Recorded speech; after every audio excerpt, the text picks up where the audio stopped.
A big problem with us today as husbands, we take good women, and as husband, because we are the leaders, we have the power of creation. We cultivate them and create beings that are vicious to us.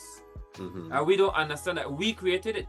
And so we either beat on these creatures that we've created, or we leave them and go to other creatures that we have not damaged as yet. Ladies and gentlemen, we're looking at the key of application today. It's good to see you, sir, again. How are you? I'm good. I am excited, looking forward to discuss the ingredients in this powerful chapter 15. So I'm stoked. Yeah, for sure. The key application, and I think as I was saying earlier, until you hit that apply button on Windows, it does not change. So Yes. again, can you begin to introduce us and just a little bit about the importance of application, especially in respect to marriage? Application for me is a very physical word. It's a very active word.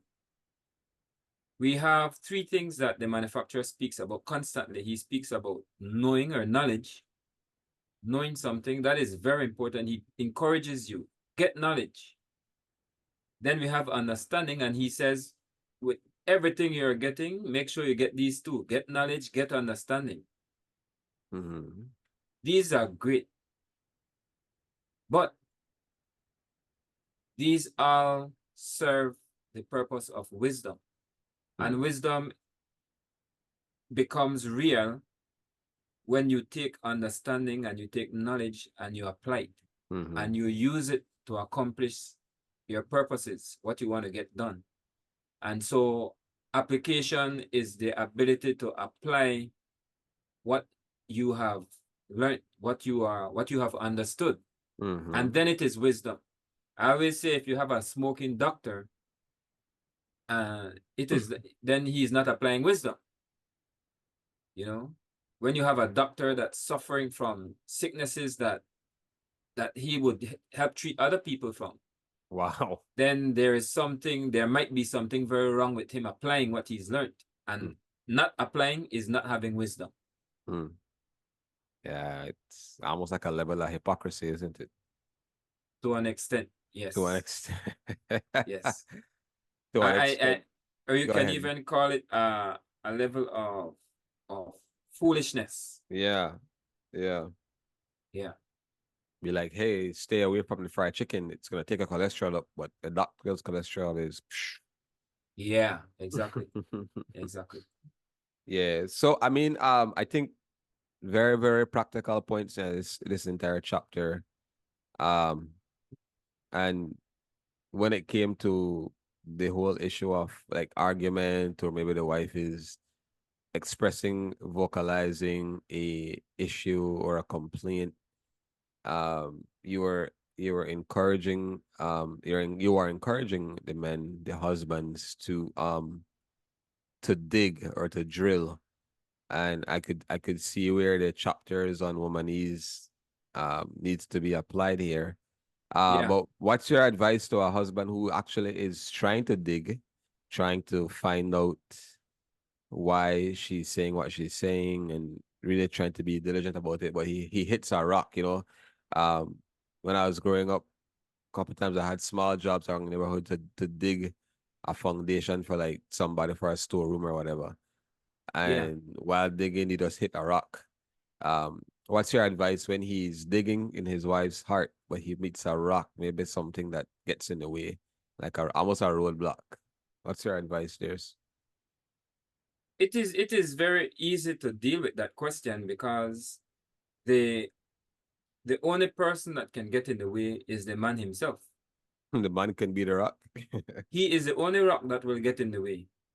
His hard-heartedness, his lack of being aware of his responsibility, his lack of knowledge, lack of understanding. So in the chapter, it speaks about a lady asking you to see your phone. And if you look at what she's asking, why is she asking this? and then you can start to dig. But when you dig, she will not ask you to see your phone if there isn't something wrong. Right. So if there's an argument, if there's a quarrel, it's because something is wrong, and your job is to find out what is wrong. And if you're digging and you meet a roadblock, then it has to do something with you that you're lacking, or something that you're putting out that should not be there. But I'd like to throw the question back to you so we can be specific Okay. for our viewers and ask, Sure. give me an example of a roadblock that one might meet. I think an example could be maybe maybe she comes to a place where she either cannot articulate any further, or she does not want to articulate any further. I like, maybe she just shuts down. Maybe she started to verbalize, and then maybe it got exhausting along the way, and she just shut down. Like, all right, she just doesn't want to talk anymore about it. Would you like to use the phone as an example, since? Sure. So we can go to a direct example. Okay. Yeah. Let's say, it's interesting because I had a question along that lines, like, why is it that a wife has access to everything else except the husband's phone? So let's use the phone for a minute. Especially if a certain person has been calling for a while, and she kind of like has been talking to him about it, and she's still calling, and every time this particular individual calls, Yeah. she can't have access. So I would use that as an example here. That could be a roadblock. So what does he do?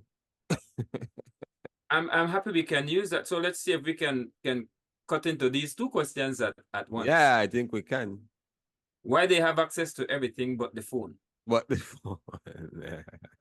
You know, unless you're the president of the United States, unless you're the head of the CIA, and there are codes stored in your phone that can cause war that you're responsible to keep from everybody else, why can't the wife see your phone? The only time a wife cannot see your phone is if you have something to hide. Again, unless you're one of these guys that have a top level, top secret job that for her to know it, you'd have to take her off the face of the earth. A James Bond type of guy. Yeah. But if not, what are you hiding, sir? You know, hiding it is a testament that you are guilty of something. No, but it's my privacy. It's my space. I have a right to my space. And that is fine. Would you be willing to put aside that privacy for your wife's satisfaction? Because there's the same way when you go to the bathroom or you're changing inside your house, you have a right to privacy. So your wife has to leave the house when you're in there, you're private. How far does this privacy goes? You know, it's something that if you don't have anything to hide, then your wife won't feel that way. And then hiding it from her is again proof to her that you have something to hide. But in the case where she begins to shut down because she's asking you, who keeps calling you? Who keeps calling you? Why every day you are getting a text? Again, you are not James Bond. If you are James Bond, you have my full excuse. But if you are not, then who keeps calling you? Your wife has this sixth sense where she can tell if her child is hurt miles away from home. And you're right in front of her and she can't sense that you're up to something, sir. So the block that you actually meet when you're digging down is your own self wanting to hide, and yourself being flirty, yourself not having cut off where you prevent others from getting closer to you than they should be, other females. And your wife picks up on this and she's uncomfortable. You see? So if there's a block, I believe it is a problem with the husband. I think sometimes I've seen where I've seen where we actually have placed a rock there before in a previous season. Yeah. And like for example, and maybe this can kind of help me to get to a question I had more done, but I feel it's fitting to ask now. So I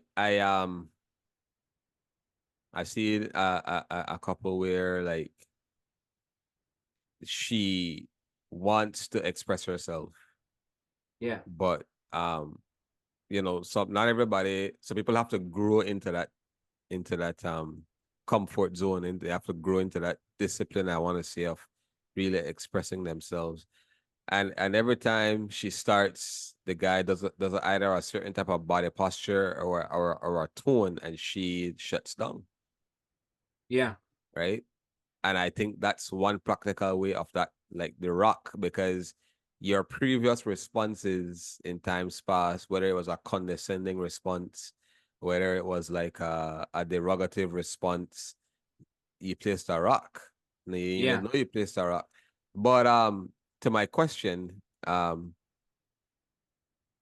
you talked about the like maybe when a wife should leave, especially if she's in abusive or violent. I want to know, how can a husband prevent creating that violent or abusive environment and relationship? Because truth be told, sometimes some guys don't even know they're setting up the cages and the fences, and they don't even know. Yeah. Yeah. So what are some ways a man, a husband can prevent creating that violent, abusive Well, atmosphere? that's a very good question. I can think of one answer to that, and it is being aware. Be Hmm. self-aware. Hmm. So we have tons and tons and tons of opportunities to practice this self-awareness. Hmm. Whenever we are met with a challenge in our lives, Hmm. especially if it comes from women, I'm talking to us as men, it is a good time to practice your skills. So you get upset with your teacher and she's a female. You get upset with your sister.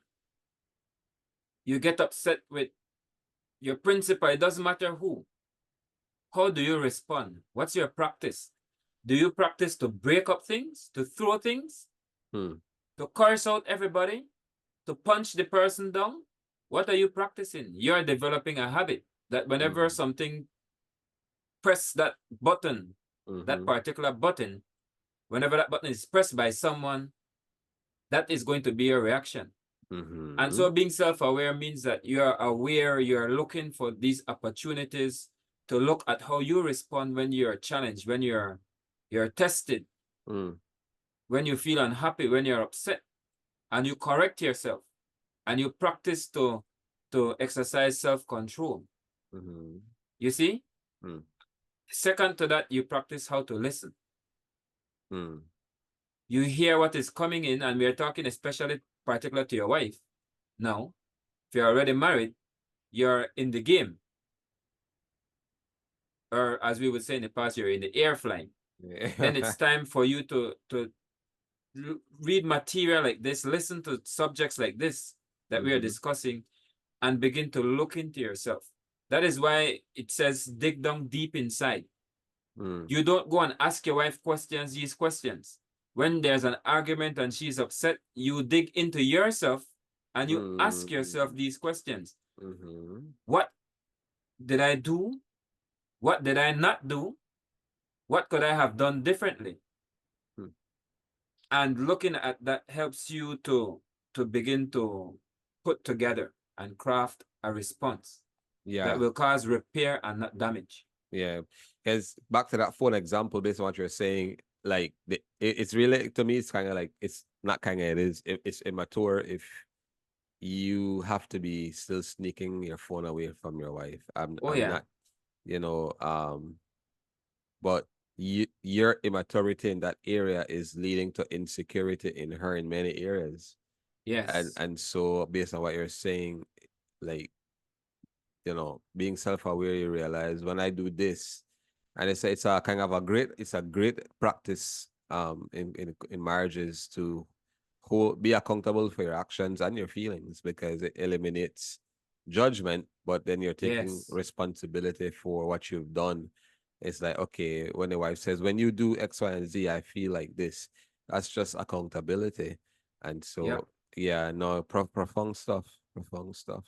Yeah, I think the whole key here is communication. And when I say communication, what you're communicating to your wife. If you are defensive, if you are being defensive, you're communicating something to your wife. If you are hiding your phone, you're communicating something to your wife.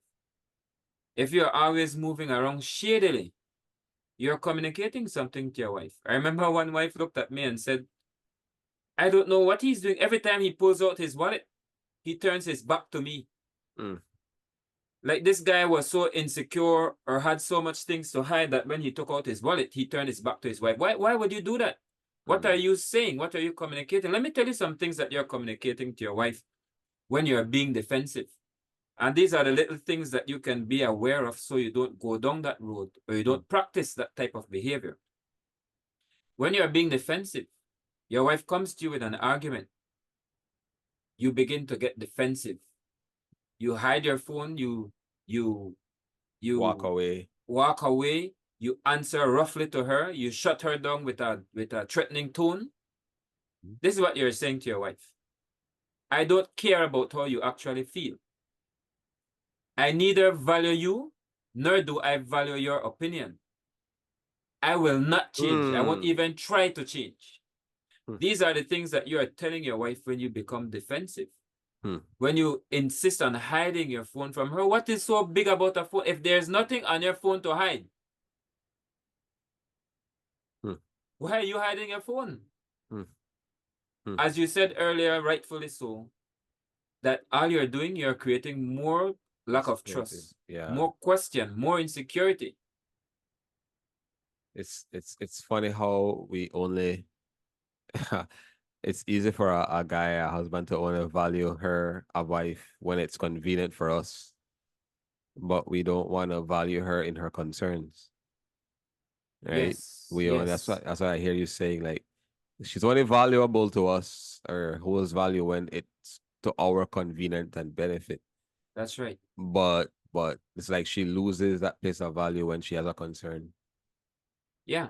And that's when she should be all the more attention should actually be there, right? So yeah, I mean that is that is very good what you're saying there. It's actually a powerful thought that needs to come to mind.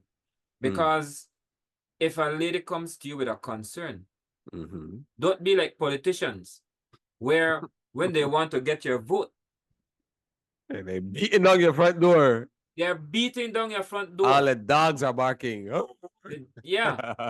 And they come in and they're so honest. And they're so in touch. You agree? We just in the neighborhood want to make sure and see how you're doing. Oh yeah, they come and they humbly come by your house and they're so in touch with what's right and what's wrong. And they want your vote. But they want to get your vote and that's it. After you give them your vote, they don't want any conditions. There's no accountability. Yeah, no accountability. Give me a vote, that's all. Shut up. And I know what's good for you once I get in. When I'm not in, then I come to you, I'm concerned about what you like and what you don't like. But once I get in, just shut up and let me do my job because you don't know what you need. I'll tell you what you need. I'll tell you what's honest and what's not honest. And the politicians would do this sort of thing. And you as a man in a marriage can become a politician if you're not careful. Because when you're dating her, then you did not do these things or she would not have stayed or even married to you. You see? So you want to make sure that you do not want the benefit of a marriage, but you reject the conditions of a marriage. Yeah, that right there. Yeah. A lot of time they want the benefits without the boundaries, and it doesn't work that way. So I kind of, man, I really love how the conversation is kind of going today because like a lot of my questions are already like knocked out. I have kind of two, but they're more based on perspective. But before that, I wanted to hear a little more from you, if you about some of your thoughts and some of your what's on your heart and your mind, especially with this key of application and this chapter. I wanted to Right. hear a little more from you. Yeah. This is the heart of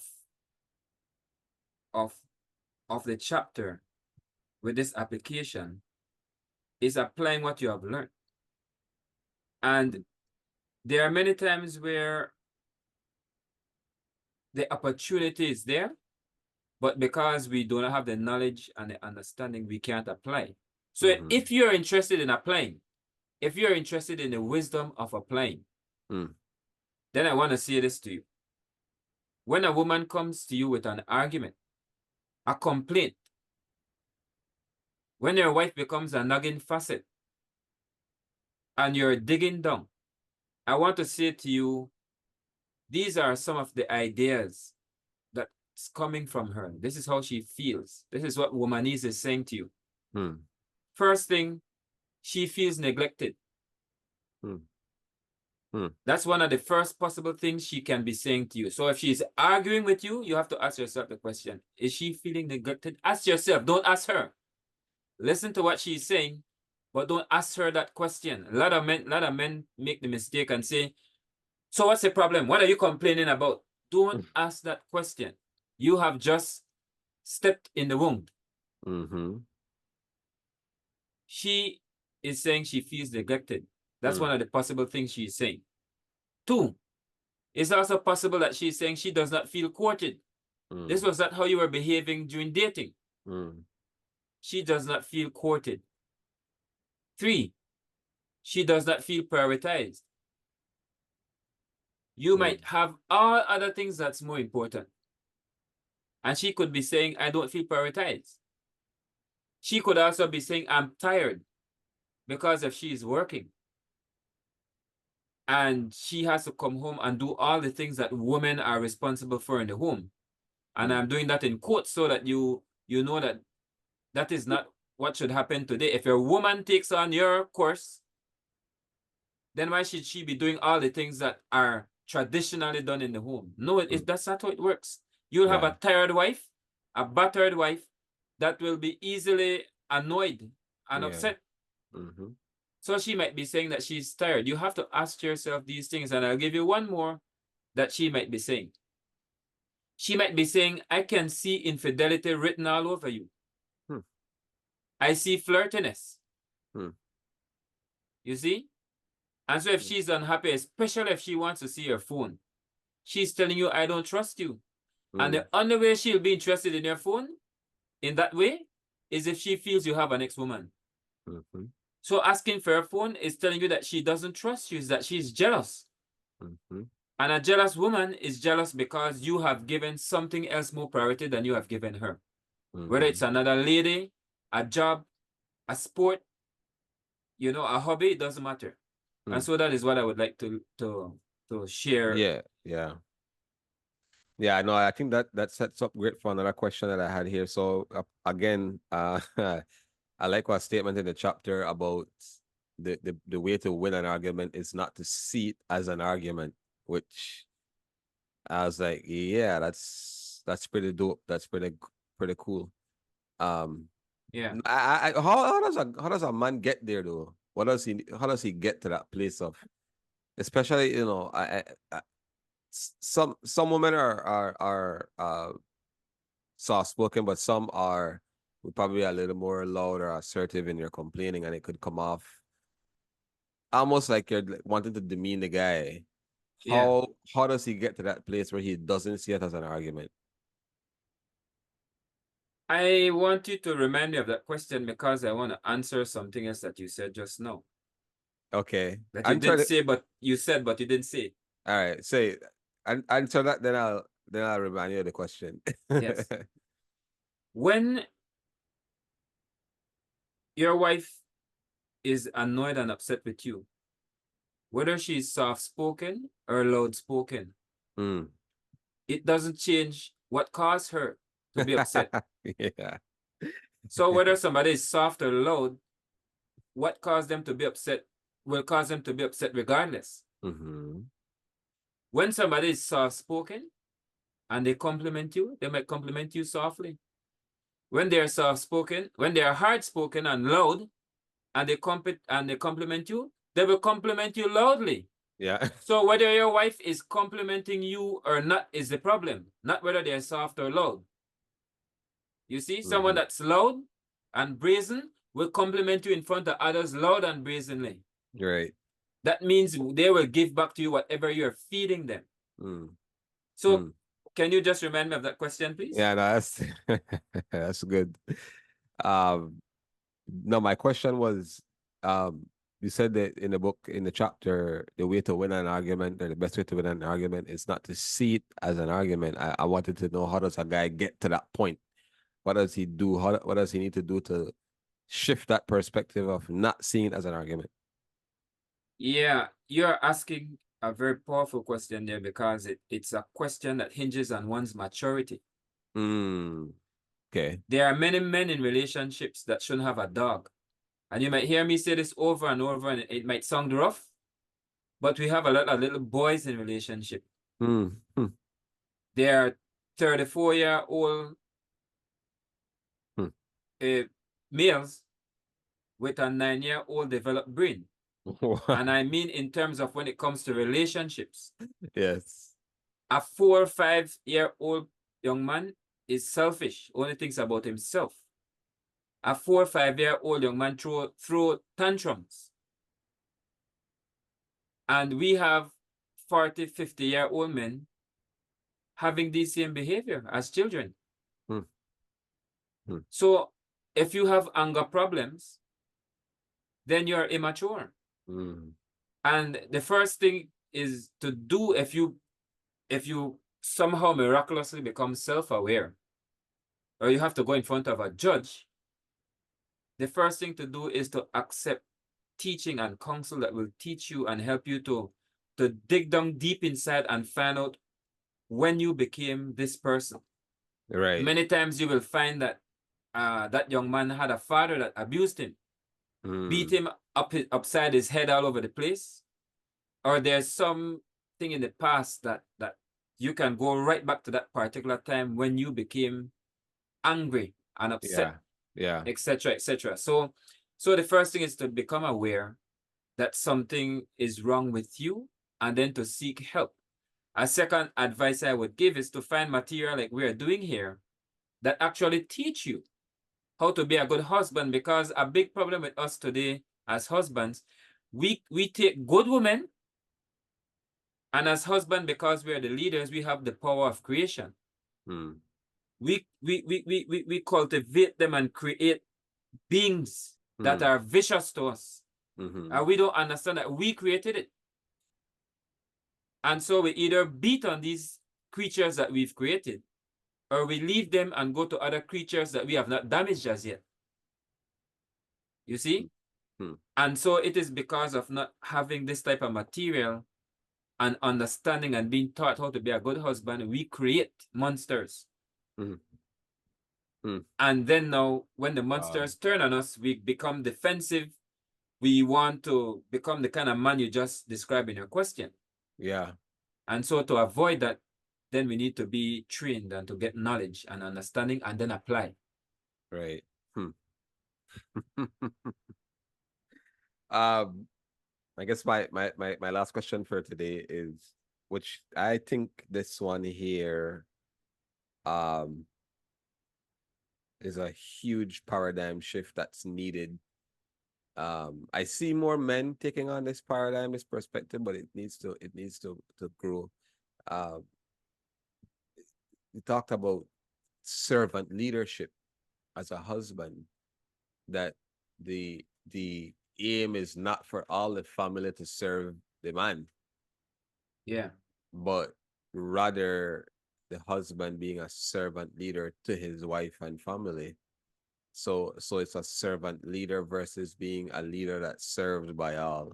Servant leader who serves all versus a leader who is served by all. But I wanted to ask you personally, like, at what point in time did your mindset shift here?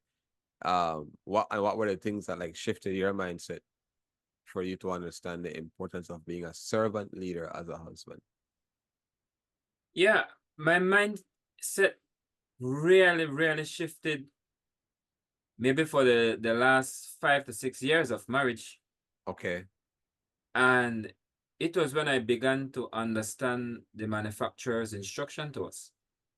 See, there's a difference between a leader and a boss. A boss can be a leader, but you can have a boss that is not a leader, that just simply push you around. A leader is someone that inspires you to follow, not someone that forces you to follow. And so again, in many marriages, we have bosses. And if the lady wants to marry her boss, then she would have married the boss that she works for. So now she has two bosses, one that pays her and the other one that takes her money. Yeah. That's a problem. And so when you look at what the manufacturer said to us, he said to us, I want you to love your wife the way I love my wife. Because he has a wife. And he came and he threw his towel on his back. And in those days, the wives would walk around. And when I say wives, it's not a gender thing, please. But in those days, they would walk around without closed-up shoes like we have today. And it was not on paved streets like we have today. And so the feet, it was a normal thing for your feet to get very dirty. And this person would serve the people that he came to lead. So he actually one time took a towel and began to wash everybody's feet. And that's one of the examples that we have here, where somebody that should come in on a big mighty horse with soldiers and all kind of thing, because you know you're the manufacturer, you own this place. Yeah. He came in almost disguised as a servant. It makes me think of these shows where the boss would come in dressed poorly into his place and see how the employees treat him. Yeah. That's kind of what happens here. And so he set this example where he not only washed the feet of the people that he was dealing with, he actually took the bullet for them. He took the bullet. And this is the greatest example that we can have of servant leadership, where the person that should be calling the shot and say, you stand up there so that if anybody shoots, they catch you and I can live another day to lead my people. Instead, he got in front and took the bullet. And so that is where my mind changed when I started to understand that he's telling husbands to have this mind towards your wife. Yes. Where you are willing to sacrifice and make the biggest sacrifice for them, where it says greater love nobody has for their friend than to lay down their life. You know, I heard you say on a show that your wife is your best friend. Yeah. And that is something that melts my heart when I hear it, because you want to make sure that your wife is your best friend. If your wife is not your best friend, please go and read all the books, all the chapters that we have done, and make your wife your best friend. That is the biggest change that you have to do right now, if your wife is not your best friend. Yeah. Yeah. Profound. I think the servant leader mentality for a husband is quite a counterculture thing, where and not just for our culture, but even for me growing up, like the I would say our forefathers had more of a be served by all, right? When he's home, food needs to be out, everybody needs to be quiet, everything needs to be in order.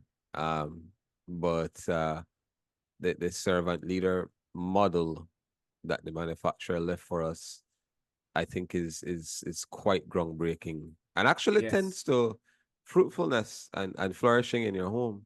Yes. So but yeah, man. So I would love to hear some of your final thoughts and heart in today's chapter. Well, the key, the name of this key, or 50th key, because we have been giving keys out whole chapter. So you have a key to the whole building, the whole building of marriage. Yes, right. And our 15th key is to apply, application. You know, the manual says, in the abundance of water, a fool is thirsty. And so you have an abundance of keys. And you don't have to apply them. You'll still be locked out. You'll still be locked out. Oh, That's gee. right. So so the key here is application, applying what the knowledge, applying what you've learned. You might say, you know what, I don't like what you guys are saying. I prefer that old system that the husband can come in and sit like a king and the wife just serve him and all the kids are quiet and he eats first and he gets the best food, the best part of the chicken, the best part of the meat. I prefer that because you want to be a king. Well, that's not what the manufacturer recommends for us. And so if you don't want to apply that, you can live as a king. I don't know how long your queen will want to stay with you, because if you're a broke king, then the queen has to work hard to keep the house going. The queen will get very bitter. It is your time where you have this opportunity to apply what you've learned. Yeah. Apply the knowledge. Apply womanese. The more you practice it, the more you learn to speak any language that you practice, you will become fluent in it. And you will understand better, and you'll be able to communicate and articulate better. And avoid arguments. And avoid arguments. Even when the arguments come. And I don't want to end this chapter with us thinking that arguments are bad things. I like that. Yeah. Yeah. You know, you might do something that is so horrible that the argument is justified, and you might lose your relationship. Like cheating on your wife, like hitting your wife, you know, like having nasty habits like gambling and drinking, coming home drunk every day. These are things that the end result of them is death. That's what the manual says. You like it and you feel good when you do it, but you don't understand the end of it is death. And it doesn't always mean physical death, although it can, but it means dying of something, dying of your family. You no longer have a family. Dying of your goods. You no longer have goods. You see? And so an argument should not be looked upon as a bad thing necessarily. It should be looked upon as communication. And this answers again, or repeats an answer to one of the questions you had. How do you not get into a place of being defensive and it's being able to see an argument as an opportunity to locate a problem and repair the problem, so that you can have a good, lasting, smooth running marriage that flies in the air like a beautiful plane that we can bring down for a landing and call the end of the chapter. That was beautiful. And three is based on what you said just now, man, especially with the argument part. Our attitude as husbands is important, our approach and our answers, man. Yes. Very profound. This has been chapter 15 again, the audio version, which is dope, right? Honestly speaking, I've listened to a few audiobooks out there. They're great, but I really love how this narrator does the work on this particular. He takes on the tones, right? I like it. I like that. Good. I like that very much. So shout out to the narrator and the production team there. When it's available on YouTube, different audio streaming platforms, and you can get an ebook version or a hard copy version via Amazon. All right, The Marriage Key. Check it out. All right. And I think we got probably one more discussion next week. But until then, all right. I am Shane, and on the other end, I'm Sylburn. Take care. Yeah, guys. Later on. All right. Go and hit apply.